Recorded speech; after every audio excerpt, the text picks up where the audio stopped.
ឃើញស្ត្រីនោះហៀបនឹងត្រូវភ្លើងផ្កាយគ្រីស្ដាល់ឆេះស្លាប់កូនស្រីខឹងក៏បញ្ចេញវិញ្ញាណរបស់ម្ដាយ Making នៃដើមឈើ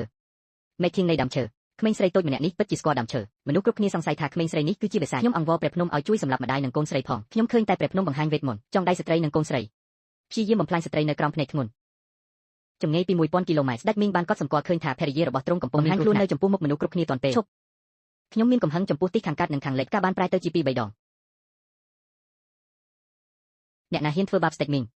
នេះគឺជាគ្រីស្ដាល់ផ្កាយហើយពួកគេសោកស្ដាយវាបុគ្គលមិនគួរអាក់អន់ចិត្តស្ត្រីម្នាក់នេះជានិច្ចដ៏ធំរបស់គ្រួសារស៊ូប៉ុន្តែគ្រីស្ដាល់ផ្កាយនិងស្ត្រីត្រូវបានជាមនុស្សឈួតអាក្រក់ដើម្បីខ្លាចជាគុជតែមួយគត់នៅក្នុងគ្រួសារស៊ូគាត់ព្យាយាមយកស្ត្រីនោះទៅជាអ្នកសំទានក្នុងពេលជាមួយគ្នាសត្វចម្លែកបានចូលទៅក្នុងពិភពជីវិតរមែងស្លាប់ដើម្បីធ្វើបាបក្មេងរបស់មីងបានសុំសង្កៀមដើម្បីយកនាងដើម្បីលុបបំបាត់គ្រោះមហន្តរាយរបស់ប្រជាជននឹងឡើងកាន់តំណែងជាស្ដេចមីងយោងតាមច្បាប់ត្រូវតែស្វែងរកជោគវាសនានៅក្នុងពិភពជីវិតរមែងស្លាប់រវាងមនុស្សទាំងពីរអាចបំបែកបានតាមរយៈការពឹងលើខ្លួនឯងគាត់បានមកដល់ពិភពជីវិតរមែងស្ត្រីកំពុងបោះបោសូម្បីតែអ្នកសុំទានក៏មិនរៀបការជាមួយនាងហ៊ានសុំនាងពេញទីក្រុង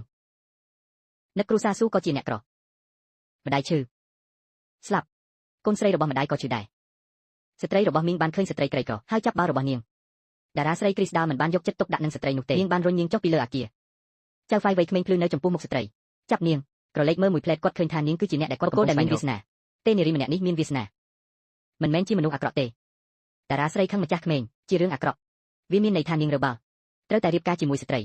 នោះហើយជារបៀបដែលពួកគេទាំងពីររៀបចំពិធីមង្គលការស្ត្រីនោះមានការយល់ច្រឡំជាខ្លាំងជានាងអាក្រក់និងឆោតល្ងងហើយអ្វីបានជានាងសម្រេចចិត្តរៀបការជាមួយគ្រាន់តែឃើញមេវ័យក្មេងប្រាមិនអាគមដើម្បីបណ្ដេញវិញ្ញាណអាក្រក់នៅក្នុងស្ត្រីរូបរាងរបស់ស្ត្រីមិនត្រឹមតែស្រស់ស្អាតប៉ុណ្ណោះមនុស្សមិនល្ងងទេហើយសញ្ញាជាមួយស្ត្រីខ្ញុំនឹងក្លាយជាប្រពន្ធរបស់គាត់នាពេល500 server error 1500មនុស្សពីរនាក់បានរូបរាងស្ងៀមស្ងាត់ក្នុងខ្លួនរបស់ម្ចាស់វ័យក្មេងលេខគាត់ត្រូវតែត្រឡប់ទៅពិភពមីងវិញដើម្បីសន្សំ100ដើម្បីនៅជាមួយជីវិតរមែងស្លាប់បន្ទាប់មកគាត់បានយកចិញ្ចៀនត្បូងមកប្រគល់ឲ្យសន្យាថានឹងត្រឡប់មកទទួលនាងវិញក្នុងមួយថ្ងៃបន្ទាប់មកគាត់នឹងផ្ដល់ឲ្យនាងនៅផ្ទះពិតប្រាកដមួយប៉ុន្តែខ្ញុំមិនបានរំពឹងថាពិភពមីងនឹងមានអាយុ10ឆ្នាំទេស្ត្រីមិនត្រឹមតែមានស្បែកសប៉ុណ្ណោះទេខ្ញុំក៏សម្រាលបានកូនស្រីម្នាក់ដែរយ៉ាងណាក៏ដោយប្តីរបស់កូនក្រមុំបានទៅពិនិត្យឈាមបន្ទាប់មកម្ដាយរបស់នារីនោះត្រូវបានចាក់សោនៅក្នុងរូបឈាមដើម្បីចិញ្ចឹមប្តីកូនក្រមុំប្រសិនបើវាមិនមែនជាការធ្វើតេស្តឈាមរបស់មេវ័យត្រូវការឈាមរបស់ឆ្កេងញីអ្នកគិតថាខ្ញុំនឹងទុកអ្នកនៅក្នុងទីក្រុងស៊ូវ៉ាងឈីងខ្ញុំបានឲ្យថ្នាំអ្នកនៅឆ្នាំនោះធ្វើឲ្យអ្នកឈួតបន្តិចទោះបីជាអ្នកជាចៅហ្វាយនៃគ្រួសារស៊ូក៏ដោយប៉ុន្តែអ្នកគ្មានអត្តសញ្ញាណនិងគ្មានឋានៈខ្ញុំអាចត្រូវបានគេមើលឃើញតែប៉ុណ្ណោះយកកាំបិតនៅពេលដែលកូនក្រមុំហៀបនឹងយកឈាមរបស់ស្ត្រី error 504 server error 1504ដោយ error there was an error តែត្រូវបានភ្ញាក់ផ្អើលដោយ again later that's all we know ចេញដោយកំហឹងចាក់ពួកគេ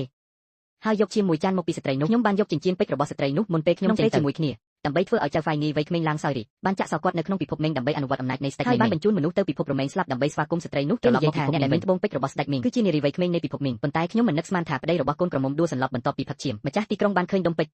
ម្ចាស់ទីក្រុងបានឃើញការរកឃើញដ៏គួរឲ្យភ្ញាក់វាបានប្រែក្លាយទៅជាពេះកូនក្រមុំបានដាក់សុំស្ត្រីនោះដើម្បីនាំគ្រោះកាចចូលទីក្រុងបំណងយកកូនស្រីទៅថ្វាយព្រះភ្នំ